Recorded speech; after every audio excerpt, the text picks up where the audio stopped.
कन्हैया जी, सबसे पहले नमस्ते। आप जहाँ से हैं हम भी वहीं से हैं।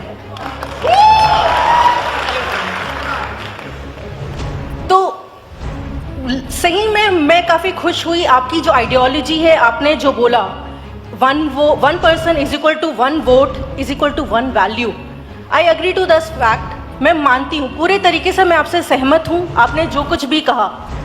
इसमें मैं एक चीज़ बोलूँगी, मुझे ये नहीं पता यहाँ बैठे हुए कितने लोगों को सिद्धार्थ के बारे में पता है, लेकिन हर किसी को गौतम बुद्ध के बारे में ज़रूर पता होगा।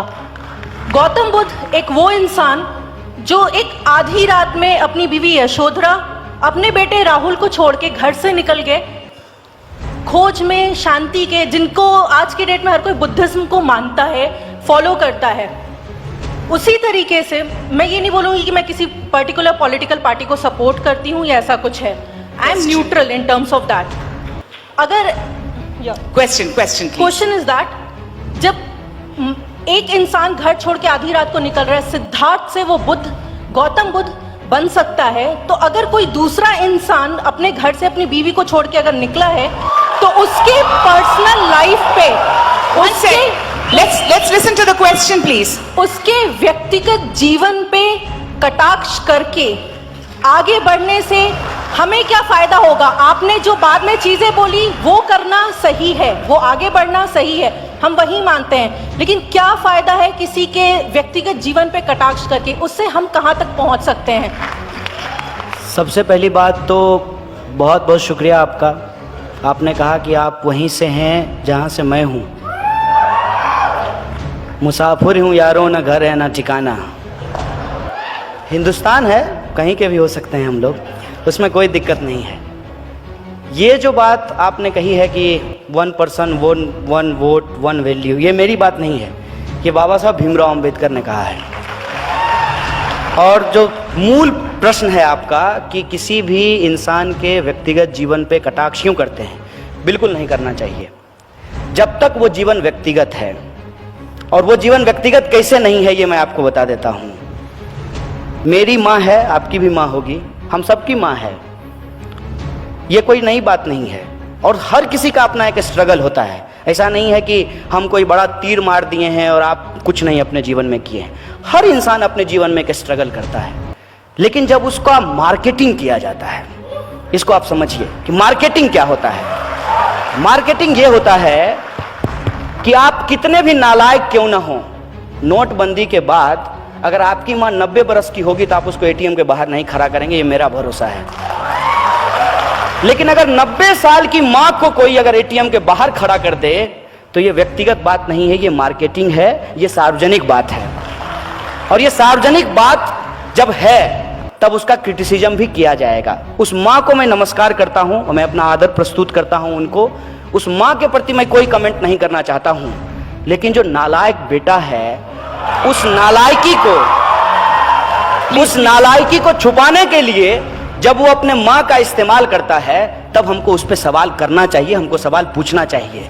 और मैं ईमानदारी से कहता हूँ, मुझे तो डर लग रहा था। मैंने एक फोटो मोदी जी का उनकी माँ के साथ देखा, हमको लगा कि कहीं ये ना पूछ रहे हो, देखो माँ राफेल के बाद मामला बहुत गर्म है, एक दिन बॉर्डर घूम के आ जाओ ना हमारे साथ। इसको आप समझिए, मुझे इस बात से दिक्कत है। बहुत सारे लोगों ने अपनी पत्नियां छोड़ दी, इसमें कोई दिक्कत नहीं है, लेकिन जब आप गला फाड़ फाड़ के कहते हैं कि हम मुस्लिम महिलाओं को न्याय दिलाना चाहते हैं, इसलिए हम तलाक पे कानून लेकर के आए हैं, स्वागत है आपका। आप यदि मुस्लिम महिलाओं को न्याय दिलाना चाहते हैं, आप कानून लेकर के आए हैं, स्वागत है आपका। लेकिन उन महिलाओं का क्या जो बिना तलाक दिए ही जिनको छोड़ करके भाग गए हैं लोग, उनका क्या? और ये सवाल मैं क्यों उठा रहा हूं, आप मुझे बताइए कि वो इतने साल से राजनीतिक जीवन में हैं, ये पत्नी का सवाल कब उठ करके सामने आया है? जब चुनाव आयोग ने कहा कि यदि आप शादीशुदा हैं तो उस कॉलम को आप छोड़ नहीं सकते हैं, उस कॉलम को आपको भरना पड़ेगा। और ये क्या होती है? ये एंटी विमेन मानसिकता जो है, मैं उसके खिलाफ हूं और उससे जोड़ करके मैं देखता हूं। और उसको आप समझिए मैं कैसे देखता हूं। व्हाट्सएप पे आपके ऊपर मैसेज आएगा पत्नियों के खिलाफ, तमाम तरीके का मैसेज जो है वो आएगा, उसमें औरतों के खिलाफ और पत्नियों के खिलाफ आपको मैसेज मिलेंगे। अगर शादी इतनी ही बुरी चीज है, अगर शादी करने वाले सारे लोग खराब ही होते हैं, जो भी शादी करता है वो समाज में लूटता है और लूट मार मचाता है। तो मुझे बताइए, गब्बर सिंह की तो शादी नहीं हुई थी, वो किसके लिए लूट रहा था? असल मुद्दा यह है कि जो शादीशुदा जिंदगी जीने वाले लोग हैं, अपने जो जीवन के जद्दोजहद में वो लगे रहते हैं, उस बात को डिमीन करने के लिए, उस बात को नीचा दिखाने के लिए और इस बात को बढ़ा चढ़ा करके स्थापित करने के लिए कि यदि हम शादीशुदा नहीं किए हैं तो हम बाय डिफॉल्ट ईमानदार हैं, क्योंकि हम किसके लिए चुराएंगे। और ये कोई मोदी जी की ही बात नहीं है, मैं आपको याद दिलाना चाहता हूं, जब अटल बिहारी वाजपेयी प्रधानमंत्री बने थे तब भी यही कहा गया था कि अटल जी किसके लिए चुराएंगे, क्योंकि उनको तो कोई है ही नहीं, वो शादी ही नहीं किए हैं। फिर मोदी जी के लिए यही बोला गया कि वो शादी ही नहीं किए हैं, वो किसके लिए चुराएंगे। और अब योगी जी के लिए बोला जा रहा है कि वो शादी ही नहीं किए हैं तो किसके लिए चुराएंगे। मतलब इस देश में जो लोग शादी कर लिया है वो सिर्फ और सिर्फ चोरी करता है। चंबल के जितने भी डाकू हैं वो शादीशुदा नहीं हैं, वो क्यों लूट रहे हैं ये मुझे समझा दीजिए।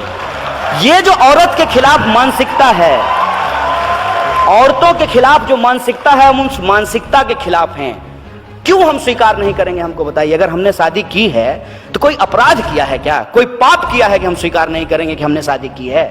हम इसलिए छुपाते हैं ताकि वो जो हमारा मार्केटिंग है उस मार्केटिंग का पॉइंट कम हो जाएगा।